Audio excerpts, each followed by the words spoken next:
Welcome back to my channel Tutlet Spot. Hi, I am Ananya Chauhan. Today we talk about diary entry. ये हमारा second topic होने वाला है class 9th के syllabus का. Diary entry is one of the most personal and informal categories of writing. A diary entry can be based on an experience, science, a description or narration of certain event or any other thing or activity that the writer consider worth writing in his personal diary. In the examination, the question on diary entry is aimed to test your imagination, creative and expressive skills.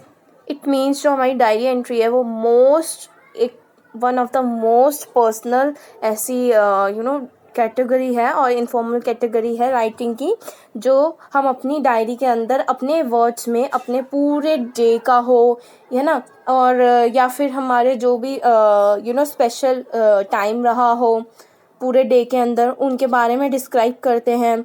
और हमारा क्या क्या experience रहा हो और हमने क्या क्या सेंस किया हो, है ना, क्या क्या देखा हो, क्या क्या टच किया.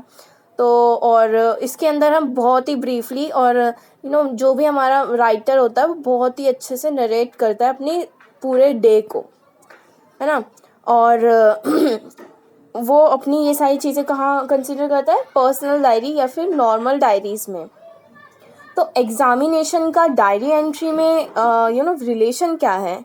बेसिकली एग्ज़ामिनेशन में डायरी एंट्री इसलिए है कि वो आपकी डायरी एंट्री के थ्रू आपकी इमेजिनेशन देख सके, है ना, आपके एक्सप्रेसिव स्किल्स देख सकें, आपकी क्रिएटिविटी देख सकें कि हाँ आप कितना अच्छे से आप किसी भी स्टोरी को, किसी भी टॉपिक को कितना अच्छे से नरेट कर सकते हो. जैसे कि हमारी स्टोरी होती है, लेटर्स वगैरह होते हैं, है ना, ये सब तो हमारे ऐसे ऐसे टॉपिक होते हैं जिन पे हमें एक ऐसे फॉर्मल दिखाना होता है सब कुछ, है ना. और स्टोरी होती है कोई कोई इनफॉर्मल, लेकिन मैक्सिमम हमको फॉर्मल ही दिखाना होता है. लेकिन डायरी एंट्री एक ऐसी चीज़ है जो कि हमारी इनफॉर्मल होती है. उसमें हम अपने पूरे अपने वर्ड्स में लिख सकते हैं, लेकिन फॉर्मल में हम ऐसा नहीं लिख सकते ना. तो इसी के कारण इस डायरी एंट्री को एग्ज़ामिनेशन में टॉपिक दिया गया है कि हमारी स्किल्स वगैरह जान सकें, स्किल्स, क्रिएटिविटी, एक्सप्रेसिव, ये सारी चीज़ें जान सकें. So here are some guidelines for diary entry. Let's see. A diary entry has no fixed format or style of writing. However, a good diary entry does contain the following features. First, a good diary entry writing contains the place, the date, the day, and even the time of writing. For example, Agra. Date हम कैसे mention करेंगे, किसी भी चीज़ में date ऐसे ही mention होगा. जितना भी हम लेटर लिखते हैं और या फिर हम एडवर्टीज़मेंट लिखते हैं, है ना, इनविटेशन लिखेंगे, तो उसमें ऐसा ही डेट का फॉर्मेट हमेशा ऐसा ही रहना है हमारा. पहले डेट, फिर मंथ, फिर ईयर, या फिर हम ऐसे कर सकते हैं मंथ, डेट, ईयर. ठीक है. और फिर यहाँ पे आपका डे दे रखा है और टाइम दे रखा है. सो ये था हमारा फर्स्ट फीचर और guidelines. Second, a diary entry doesn't need any format heading. However, it is optional. If you want, you can give a suitable heading. तो जो हमारी डायरी एंट्री होती है इसको कोई हेडिंग की ज़रूरत नहीं होती. इसमें चॉइस होता है एक अपना अपना. अगर आपको अपनी डायरी एंट्री में अपना टॉपिक लिखना है तो लिखो, अदरवाइज़ रहने दो. वैसे मैं आपको सजेस्ट करना चाहती हूँ कि अपनी जब आप एग्ज़ामिनेशन में डायरी एंट्री दें तो जो भी टॉपिक लिखा हो तो उसको एक बार मेंशन कर दें कि हाँ हम इस टॉपिक के ऊपर अपनी डायरी एंट्री दे रहे हैं. Third, the style and tone is generally informal and personal. However, it depends on the subject. Sometimes the tone can be philosophical and reflective too. You can freely express your viewpoints and feelings.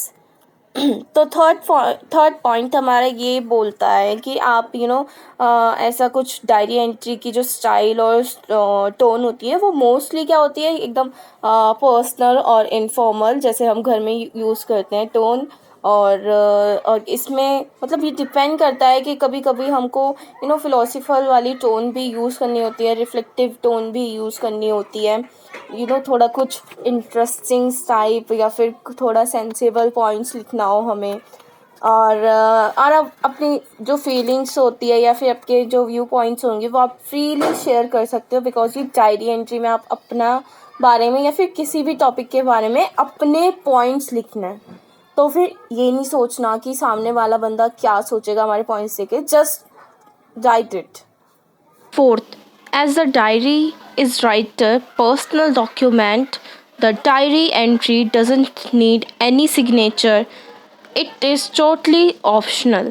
Means जो हमारा diary entry है उसमें हमें signature देना का मतलब signature करने की कोई ज़रूरत नहीं होता, और वो ऑप्शनली होता है बिल्कुल, क्योंकि ये एक तरीके का हमारा डायरी है, वो हमारा एक पर्सनल है ना, वो अपना एक पर्सनल डॉक्यूमेंट टाइप है जो कि हमारे पास ही रहना है, किसी और के पास ना तो वो पोस्ट होएगा ना वो किसी कोई और देखेगा, है ना। तो वो एक तरीके से ऑप्शनल है। Note, you can evolve your own suitable style depending on the topic of your writing. As per the CBSE syllabus, you are required to write a diary or article is about 100 to 120 words limit. मतलब इसमें आप 100 to 120 words डाल सकते हो अपनी diary entry या फिर article जो भी आप लिखोगे, बट उससे ज़्यादा डालोगे तो मार्क्स कटेंगे नहीं आपके, लेकिन आपका टाइम ज़ाया होगा जो कि हम नहीं चाहेंगे। सो आप देखेंगे कैसे कि हमारा कितनी वर्ड लिमिट्स हुई है, तो उसका एक ही तरीका है, आप एक एक वर्ड्स तो काउंट नहीं कर सकते, बट आप ये काउंट कर सकते हो कितने पेजेस हम अभी तक हमने लिखे हैं, उसके हिसाब से वर्ड लिमिट चेक कर सकते हो। या तो आप 2 पेजेस या फिर एक और 2 या फिर 2.5 पेज आप फिल कर सकते हो। लेकिन मैं आपको ये बताना चाहती हूँ, चाहे आप 10 पेजेस भी कर लोगे और अगर आपका कंटेंट अच्छा नहीं होगा ना, तो उसके भी आपको मुश्किल से 2.5 या फिर 1.5 ही मिलेगा। अगर आपने यूज़लेस चीज़ें डाल रखी होंगी अपनी सारी डायरी के अंदर, डायरी एंट्री के अंदर आपने अगर यूज़लेस चीज़ें डाल रखी होंगी ना, तो आप कितना ही पेजेस लिख लो उसका कोई फ़ायदा नहीं होगा, सिर्फ और सिर्फ आपका वक्त ज़ाया होगा। बट अगर आपने एक पेजेस भी ऐसा लिख दिया जिसमें सेंसिबल बात हो और आपके टॉपिक से रिलेटेड आपने बहुत अच्छा कंटेंट लिया हो, उस ये सारी चीज़ें आप डालोगे, अपने व्यू पॉइंट्स अच्छे डालोगे, तो उससे भी आपको बहुत अच्छे मार्क्स मिल सकते हैं। बट इसमें यही है कि 2 पेजेस या फिर 2.5 पेजेस को आपने फिल करना कंपलसरी है, क्योंकि अगर देखा जाए 1 to 120 वर्ड्स लिमिट, तो हम इतना फिल कर दें तो हमारा काफ़ी होगा। और अब बात करते हैं एक एग्जाम्पल की। तो यहाँ पे एक क्वेश्चन है, you recently visited the 24th crafts mela at Surajkund Faridabad. It was mini India assembled at one's place. Using the hints, make a diary entry of what you saw and experienced there. Hints: more than 20 states of India represented. Second, Rajasthan, the theme state. Third, participation of foreign countries. Fourth, cultural programs, dance at Chopal and Rangmanch. Fifth, food courts catering all kinds of foods. Sixth, arts and handicraft from the award artisans. सो यहाँ पे 24 crafts mela at Surajkund Faridabad की हो रही है। और आपको पता है ये मेला ये प्रगति मैदान में जो भी मेला वगैरह लगते हैं, ट्रेड फेयर वगैरह में, इनसे भी बहुत बड़ा होता है और यहाँ पे बहुत सारी चीज़ें देखने को मिलती है हमें। तो वही चीज़ें हमको इस डायरी एंट्री में डिस्क्राइब करनी है, और यहाँ पे हमको कुछ पॉइंट्स दे रखे जिनको अपनी डायरी एंट्री में यूज़ करना कंपलसरी होता है। छोटी छोटी चीज़ों में हम इन पॉइंट्स को डाल सकते हैं. सो ये एक सॉल्यूशन दिया है यहाँ पे, आंसर दिया है, जिनको आप देख के थोड़ा सा अपने माइंड मैप बना सकते हैं कि हमें कैसे कैसे अपना राइट करना है डायरी एंट्री. तो यहाँ पे देख सकते हैं इन्होंने लोकेशन, डेट, टाइम दे रखा है और फिर नीचे एक लाइन का स्पेस दे के डियर डायरी दे रखा है और फिर देन अपना डायरी एंट्री का मेन बॉडी दे रखा है. तो इसमें है the craft mela at Surajkund was much more impressive and grand than what I had imagined. This year, the theme state was Rajasthan. The whole campus was painted with the visuals of Ranthambore, Chittor, Jodhpur, and Jaisalmer. It was mini Indian assembled on a few hundred acres of land. All the awarded artisans from the different states had set up their workshops and stalled there. Many countries, more particularly Pakistani, Nepal, Afghanistan, gave it an international look. Bangles, jewelry, decoration pieces, wall hanging, purses, shoes, sari, garments, and cosmetic found thousands of buyers. Every event there were cultural shows at the Chopals and the Rangmanch. The food court provided all kinds of delicious for food lovers. Basically, it was India in all its color, taste, sounds scattered on the arrivals hill. नीचे इसका name Sameer. तो यहाँ पे देखा आपने बहुत सारे points को कवर करा है.